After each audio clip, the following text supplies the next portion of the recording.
Welcome to sports Kannada YouTube channel friends. ಹೊಸ ವಿಡಿಯೋಗೆ ಸುಸ್ವಾಗತ.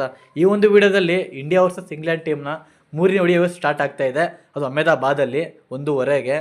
ಈಗಾಗಲೇ ನಮ್ಮ ಟೀಮ್ ಇಂಡಿಯಾ ಅವರು 3 ಓಡಿಯಲ್ಲಿ 2 ಓಡಿಯನ್ನ ಗೆದ್ದು ಸೀರೀಸ್ ಅವ್ರ ಕಡೆ ಮಾಡ್ಕೊಂಡಿದ್ದಾರೆ. ಇನ್ನು ಕೊನೆಯದಾಗಿ ಮೂರನೇ ಓಡಿಯೋ ಇವತ್ತು ನಡೀತಿದೆ ಅಹಮದಾಬಾದ್ ಪಿಚ್ಚಲ್ಲಿ. ಹಾಗೆ ಇವತ್ತಿನ ಮ್ಯಾಚ್ ನೋಡಬೇಕು, ನಮ್ಮ ಟೀಮ್ ಇಂಡಿಯಾ 3-3 ಗೆದ್ದು ವೈಟ್ ವಾಶ್ ಮಾಡ್ತಾರಾ ಅಥವಾ ಇಂಗ್ಲೆಂಡ್ ಏನಾದರೂ ಮ್ಯಾಜಿಕ್ ಮಾಡಿ ಈ ಮ್ಯಾಚ್ ಗೆಲ್ತಾರ ಅಂತ. ಹಾಗೆ ಇವತ್ತಿನ ಈ ಒಂದು ವಿಡಿಯೋದಲ್ಲಿ ಅಹಮದಾಬಾದ್ ಸ್ಟೇಡಿಯಂನ ಪಿಚ್ ರಿಪೋರ್ಟ್ ಆಗಿರ್ಬೋದು, ಅನಾಲಿಸಿಸ್ ಆಗಿರ್ಬೋದು, ಮತ್ತೆ ರೀಸೆಂಟ್ ಆಗಿ ಆಡಿರೋ ಮ್ಯಾಚಲ್ಲಿ ಫಸ್ಟ್ ಇನ್ನಿಂಗ್ ಸ್ಕೋರ್ ಎಷ್ಟಿದೆ, ಇದು ಚೇಸಿಂಗ್ ಪಿಚ್ಚಾ ಅಥವಾ ಡಿಫೆಂಡಿಂಗ್ ಪಿಚ್ಚಾ, ಹಾಗೆ ಈ ಪಿಚ್ಚು ಬೌಲರ್ಸ್ಗಳಿಗೆ ಹೆಲ್ಪ್ ಆಗುತ್ತಾ, ಬ್ಯಾಟ್ಸ್ಮನ್ಗಳಿಗೆ ಹೆಲ್ಪ್ ಆಗುತ್ತಾ, ಹಾಗೆ ನಮ್ಮ ಟೀಮ್ ಇಂಡಿಯಾದಲ್ಲಿ ಸ್ಟಾರ್ಟಿಂಗ್ 11 ಅಂತ ಬಂದಾಗ ಯಾವೊಂದು ಪ್ಲೇಯರ್ಸ್ನಾದ್ರೂ ಚೇಂಜ್ ಮಾಡಿದಾರಾ ಅಥವಾ ಸೇಮ್ ಟೀಮ್ ಇದೆಯಾ ಅನ್ನೋದನ್ನ ಈ ವಿಡಿಯೋದಲ್ಲಿ ತಿಳಿಸ್ಕೊಡ್ತಾ ಇದ್ದೀನಿ. ವಿಡಿಯೋ ಸ್ಟಾರ್ಟ್ ಮಾಡೋಕ್ಕಿಂತ ಮುಂಚೆ ಒಂದು ರಿಕ್ವೆಸ್ಟು, ಈ ವಿಡಿಯೋ ನೋಡ್ತಿರೋರು ಎಲ್ಲರೂ ಕೂಡ ನನ್ನೊಂದು ಚಾನಲ್ನ ಸಬ್ಸ್ಕ್ರೈಬ್ ಮಾಡಿ, ಲೈಕ್ ಮಾಡಿ, ಬೆಲ್ ಕ್ಲಿಕ್ ಮಾಡಿ, ಆಲ್ ಅನ್ನೋದನ್ನ ಸೆಲೆಕ್ಟ್ ಮಾಡ್ಕೊಳ್ಳಿ. ಈ ವಿಡಿಯೋ ಇಷ್ಟ ಆದರೆ ನಿಮ್ಮ ಫ್ರೆಂಡ್ಗೂ ಕೂಡ ಶೇರ್ ಮಾಡಿ. ಬನ್ನಿ ಫ್ರೆಂಡ್ಸ್, ವಿಡಿಯೋ ಸ್ಟಾರ್ಟ್ ಮಾಡೋಣ. ಓಕೆ, ಇಲ್ಲಿ ಮೊದಲನೇದಾಗಿ ಅಹಮದಾಬಾದ್ ಪಿಚ್ ಅಂತ ಬಂದಾಗ ರೀಸೆಂಟಾಗಿ ಆಡಿರೋ ಮ್ಯಾಚಲ್ಲಿ 31 ಮ್ಯಾಚಲ್ಲಿ ಫಸ್ಟ್ ಬ್ಯಾಟಿಂಗ್ ಮಾಡಿದವರು 15 ಮ್ಯಾಚ್ ಗೆದ್ದಿದ್ದಾರೆ. ಹಾಗೆ ಸೆಕೆಂಡ್ ಬ್ಯಾಟಿಂಗ್ ಮಾಡಿದವರು 16 ಮ್ಯಾಚ್ ಗೆದ್ದಿದ್ದಾರೆ ಅಂತ ಹೇಳ್ಬೋದು. ಹಾಗೆ ಇದರಲ್ಲಿ ಅವರೇಜ್ ಫಸ್ಟ್ ಇನ್ನಿಂಗ್ ಸ್ಕೋರ್ ಅಂತ ಬಂದಾಗ ನೀವು ಇಲ್ಲಿ ನೋಡ್ತಿರ್ಬೋದು 243 ಇದೆ. ಹಾಗೆ ಈ ಒಂದು ಸ್ಟೇಡಿಯಮಲ್ಲಿ ಬ್ಯಾಟ್ಸ್ಮನ್ಗಿಂತ ಬಾಲರ್ಸ್ಗಳಿಗೆ ಜಾಸ್ತಿ ಅಡ್ವಾಂಟೇಜ್ ಇದೆ ಅಂತ ಹೇಳ್ಬೋದು. ಹೌದು, ಈ ಒಂದು ಪಿಚ್ಚು ಪೇಸರ್ಸ್ಗೂ ಯೂಸ್ ಆಗುತ್ತೆ ಮತ್ತು ಸ್ಪಿನ್ನರ್ಸ್ಗೂ ಕೂಡ ಯೂಸ್ ಆಗುತ್ತೆ. ಹಾಗೆ ಒಬ್ಬ ಬ್ಯಾಟ್ಸ್ಮನ್ಗೆ ಬಾಲ್ ಫೇಸ್ ಮಾಡೋಕ್ಕೆ ತುಂಬಾ ಕಷ್ಟ ಆಗುತ್ತೆ ಈ ಪಿಚ್ಚಲ್ಲಿ. ಇದರಲ್ಲಿ ಒಂದು ಎಕ್ಸಾಂಪಲ್ ಆಗಿ ನೀವು ಇಂಡಿಯಾ ಮತ್ತು ಆಸ್ಟ್ರೇಲಿಯಾ ಫೈನಲ್ ಮ್ಯಾಚ್ ನೋಡಿರ್ಬೋದು, ODI ವರ್ಲ್ಡ್ ಕಪ್. ಯಾವ ಥರ ಬೌಲಿಂಗ್ ಅಟ್ಯಾಕ್ ಇತ್ತು ಮತ್ತು ಬ್ಯಾಟ್ಸ್ಮನ್ಗಳಿಗೆ ಎಷ್ಟು ಕಷ್ಟ ಆಗತ್ತರ ನೋಡಿದ್ದಕ್ಕೆ ಅಂತ ಒಂದು ಮ್ಯಾಚ್ ಬೇಕಂದ್ರೆ ಒಂದು ಎಕ್ಸಾಂಪಲ್ ಆಗಿ ನೋಡ್ಬೋದು ನಾವು. ಹಾಗೆ ನನ್ನ ಪ್ರಕಾರ ಈ ಒಂದು ಮ್ಯಾಚ್ ಟಾಸ್ ಗೆದ್ದವರು ಮೋಸ್ಟ್ಲಿ ಫಸ್ಟ್ ಬ್ಯಾಟಿಂಗ್ ಮಾಡ್ಬೋದು ಅಂತ ಅನ್ಕೊಂಡಿದ್ದೀನಿ. ಫಸ್ಟ್ ಇನ್ನಿಂಗ್ಸಲ್ಲಿ ಒಂದು ಒಳ್ಳೆ ಟೋಟಲ್ನ ಕೊಟ್ಟರೆ ಚೇಸ್ ಮಾಡೋದು ಸ್ವಲ್ಪ ಕಷ್ಟ ಆಗುತ್ತೆ ಈ ಪಿಚ್ಚಲ್ಲಿ. ಈ ಒಂದು ಕಾರಣಕ್ಕೆ ಮೋಸ್ಟ್ಲಿ ಇಲ್ಲಿ ಟಾಸ್ ಗೆದ್ದವರು 90% ಫಸ್ಟ್ ಬ್ಯಾಟಿಂಗ್ ಆಯ್ಕೆ ಮಾಡ್ಕೋತಾರೆ.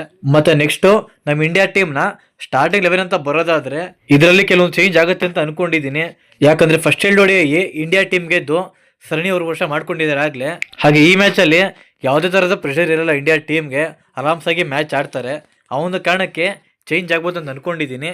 ಇದರಲ್ಲಿ ಮೈನಾಗಿ ಕ್ರಿಕ್ ಬಜಾರ್ ಕಡೆಯಿಂದ ಬಂದಿರೋ ಮಾಹಿತಿ ಪ್ರಕಾರ ಈ ಒಂದು ಮ್ಯಾಚಲ್ಲಿ KL ರಾಹುಲ್ ಅವ್ರ ಬದಲು ರಿಷಬ್ ಪಂತ್ ಅವ್ರನ್ನ ಆಡಿಸ್ಬೋದು ಅಂತ ಅಪ್ಡೇಟ್ ಬರ್ತಾ ಇದೆ ಇಲ್ಲಿ. ಹೌದು, ಇಬ್ಬರು ಕೂಡ ಒಳ್ಳೆ ಬ್ಯಾಟ್ಸ್ಮನ್ನೇ. ಆದರೆ 2 ಮ್ಯಾಚಲ್ಲಿ KL ರಾಹುಲ್ ಅವ್ರಿಗೆ ಚಾನ್ಸ್ ಕೊಟ್ಟಿರೋದ್ರಿಂದ ಈ ಒಂದು ಮ್ಯಾಚಲ್ಲಿ ಪಂತ್ ಅವ್ರಿಗೆ ಚಾನ್ಸ್ ಕೊಡೋಣ ಅಂತ ಅನ್ಕೊಂಡಿರ್ಬೋದು ನನ್ನ ಪ್ರಕಾರ. ಹಾಗೆ ನೆಕ್ಸ್ಟ್ ಅಂತ ಬಂದಾಗ ಹರ್ಷಿತ್ ರಾಣಾ ಅವ್ರ ಬದಲು ಅರ್ಷದೀಪ್ ಸಿಂಗ್ ಈ ಒಂದು ಮ್ಯಾಚ್ ಆಡ್ತಾರೆ ಅಂತ 90% ಆಲ್ಮೋಸ್ಟ್ ಕನ್ಫರ್ಮ್ ಆಗಿದೆ ಆಗಲೇ. ಇನ್ನು 10% ಏನಾಗುತ್ತೆ ಅಂತ ಮ್ಯಾಚ್ ಶುರು ಆದಾಗ ಗೊತ್ತಾಗುತ್ತೆ, ಕಾದು ನೋಡೋಣ. ಹಾಗೆ ಮತ್ತೆ ನೆಕ್ಸ್ಟ್ ಅಂತ ಬಂದರೆ ವರುಣ್ ಚಕ್ರವರ್ತಿ ಅವ್ರ ಬದಲು ಕುಲ್ದೀಪ್ ಯಾದವ್ ಅವ್ರು ಆಡ್ತಾರೆ ಅಂತ ಅಪ್ಡೇಟ್ ಬರ್ತಾ ಇದೆ ಇಲ್ಲಿ. ರೀಸೆಂಟಾಗಿ ವರುಣ್ ಚಕ್ರವರ್ತಿ ಅವ್ರ ಫಾರ್ಮ್ ಅಂತೂ ಬೆಂಕಿಯಾಗೇ ಇದೆ. T20 ಆಗಿರ್ಬೋದು, ODI ಆಗಿರ್ಬೋದು, ಸಖತ್ತಾಗಿ ಸ್ಪಿನ್ ಮಾಡಿ ವಿಕೆಟ್ ತೆಗಿತಿದ್ದಾರೆ ಇಂಗ್ಲೆಂಡ್ ಬ್ಯಾಟರ್ಸ್ದು. ಹಾಗೆ ಈ ಒಂದು ಮ್ಯಾಚ್ ಇವ್ರನ್ನ ಕೂರಿಸಿ ಕುಲ್ದೀಪ್ ಯಾದವ್ ಅವ್ರಿಗೆ ಸ್ಥಾನ ಕೊಡ್ತಾರಂತ ಕಾದು ನೋಡಬೇಕು. ಹಾಗೆ ಸದ್ಯಕ್ಕಂತೂ ನನ್ನ ಪ್ರಕಾರ ಈ 3 ಚೇಂಜ್ ಆಗ್ಬೋದು ಅಂತ ಅನ್ಕೊಂಡಿದ್ದೀನಿ ಅಷ್ಟೇ. ಇನ್ನು ಅಫಿಷಿಯಲ್ ಏನಾಗುತ್ತೋ ಗೊತ್ತಿಲ್ಲ. ಇನ್ನೂ ಎಕ್ಸ್ಟ್ರಾ ಚೇಂಜ್ ಮಾಡಿದ್ರು ಮಾಡ್ಬೋದು, ಅದು ಚೇಂಜ್ ಮಾಡ್ದೇಲೆ ಇರ್ಬೋದು, ಏನು ಹೇಳೋಕ್ಕಾಗಲ್ಲ. ಮ್ಯಾಚ್ ಸ್ಟಾರ್ಟ್ ಆದಾಗ ಗೊತ್ತಾಗುತ್ತೆ ಎಲ್ರಿಗೂ ಕೂಡ. ಒಟ್ಟಿನಲ್ಲಿ ಇಂಗ್ಲೆಂಡ್ ಟೀಮ್ ಅಂತೂ ಭರ್ಜರಿಯಾಗಿ ರೆಡಿಯಾಗಿ ಬಂದಿರ್ತಾರೆ ಇವತ್ತು ಈ ಒಂದು 3ನೇ ODIಗೆ. 2 ODI ಕಂಟಿನ್ಯೂಸ್ ಸೋತಿರೋದ್ರಿಂದ ಸಖತ್ ಡಿಸ್ಟರ್ಬ್ ಅಂತ ಆಗಿರ್ತಾರೆ. ಸಿರೀಸು ಕೈಯಲ್ಲಿಲ್ಲ ಅಂದ್ರೂ ಕೂಡ ಈ ಒಂದು ಮ್ಯಾಚ್ ಸೋತು ವೈಟ್ ವಾಶ್ ಆಗಬಾರ್ದು ಅಂತ ಆದರೂ ಈ ಮ್ಯಾಚ್ ಇಂಗ್ಲೆಂಡ್ ಟೀಮ್ ರೆಡಿಯಾಗಿ ಬಂದಿರ್ತಾರೆ. ಹಾಗೆ ಇಂಗ್ಲೆಂಡ್ ಟೀಮಲ್ಲೂ ಕೂಡ ಕೆಲವೊಂದು ಚೇಂಜಸ್ ಆಗಿದೆ. ಮತ್ತು ಈ ಟೀಮಲ್ಲಿ ಹೊಸ ಪ್ಲೇಯರು ಕೂಡ ಎಂಟ್ರಿ ಕೊಟ್ಟಿದ್ದಾರೆ ಈ ಒಂದು 3ನೇ ODIಗೆ. ಅದು ಟಾಮ್ ಬಾಂಟನ್ ಅವರು. ಇವ್ರ ಹೆಸರು ಕೇಳೇ ಇರ್ತಾರೆ ನೀವೆಲ್ಲ. ರೀಸೆಂಟಾಗಿ ಆಡ್ತಿರೋ ಎಲ್ಲ ಒಂದು ಲೀಗಲ್ಲೂ ಕೂಡ ಇವ್ರ ಹೆಸರು ಇದ್ದೇ ಇರುತ್ತೆ, ಟಾಮ್ ಬಾಂಟನ್ ಅವರು. ಹಾಗೆ ಒಂದೊಳ್ಳೆ ಬ್ಯಾಟ್ಸ್ಮನ್ನು, ಸಖತ್ತಾಗೆ ಬ್ಯಾಟಿಂಗ್ ಮಾಡ್ತಾರೆ. ಇವ್ರ ಹೆಸರು ಈ ಒಂದು 3ನೇ ODIಲಿ ಫಿಕ್ಸ್ ಆಗಿದೆ ಆಗಲೇ. ಹಾಗೆ ಮ್ಯಾಚ್ ಆಡೋದು ಕೂಡ 99% ಪಕ್ಕ ಆಗಿದೆ ಆಗಲೇ. ಇನ್ನು 1% ಮ್ಯಾಚಲ್ಲಿ ನೋಡಬೇಕು ಏನಾಗುತ್ತೆ ಅಂತ. ಹಾಗೆ ಇದೊಂದು ಚೇಂಜ್ ಅಂತ ಬಂದಾಗ ನೀವು ಇಲ್ಲಿ ನೋಡ್ತಿರ್ಬೋದು, ಗಸ್ ಹಟ್ಕಿನ್ಸನ್ ಅವ್ರ ಬದಲು ಬ್ರ್ಯಾಡನ್ ಕ್ಯಾರ್ಸ್ ಅವರು ರಿಪ್ಲೇಸ್ ಆಗ್ತಿದ್ದಾರೆ ಈ ಒಂದು ಕೊನೆ ODIಗೆ. ಬ್ರ್ಯಾಡನ್ ಕ್ಯಾರ್ಸ್ ಅವರು ಕೂಡ ಒಂದು ಒಳ್ಳೆ ಬೌಲರೇನೆ. ಇಂಡಿಯಾ ವಿರುದ್ಧವಾಗಿ T20ಲಿ ಸಖತ್ತಾಗೆ ಬೌಲಿಂಗ್ ಮಾಡಿ ವಿಕೆಟ್ಸ್ ತೆಗೆದಿದ್ರು. ಈಗ ಮತ್ತೆ 3ನೇ ODIಗೆ ವಾಪಸ್ ಆಗಿದ್ದಾರೆ. ಕಾದು ನೋಡಬೇಕು ಯಾವ ಥರ ಡಿಸ್ಟರ್ಬ್ ಮಾಡ್ತಾರೆ ಅಂತ ನಿಮ್ಮ ಇಂಡಿಯನ್ ಬ್ಯಾಟ್ಸ್ಮನ್ಗಳಿಗೆ. ಟೋಟಲ್ ಆಗಿ ಇವತ್ತಿನ ಮ್ಯಾಚಲ್ಲಿ ಎಲ್ಲ ಡಿಸೈಡ್ ಆಗುತ್ತೆ ನಿಮ್ಮ ಇಂಡಿಯಾ ಟೀಮ್ ಅವರು ಇಂಗ್ಲೆಂಡ್ ಟೀಮ್ನ ವೈಟ್ ವಾಶ್ ಮಾಡ್ತಾರ ಅಂತ. ಹಾಗೆ ಇಂಗ್ಲೆಂಡ್ ಟೀಮ್ ಏನಾದರೂ ಗೆದ್ದು ಟಕ್ಕರ್ ಕೊಡ್ತಾರ ಅಂತ ನಿಮ್ಮ ಇಂಡಿಯನ್ ಟೀಮ್ಗೆ ಕಾದು ನೋಡಬೇಕು ಕೊನೆವರೆಗೂ.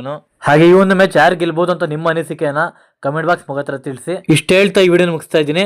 ಮುಂದಿನ ವಿಡಿಯೋದಲ್ಲಿ ಸಿಗೋವರೆಗೂ ಬಾಯ್.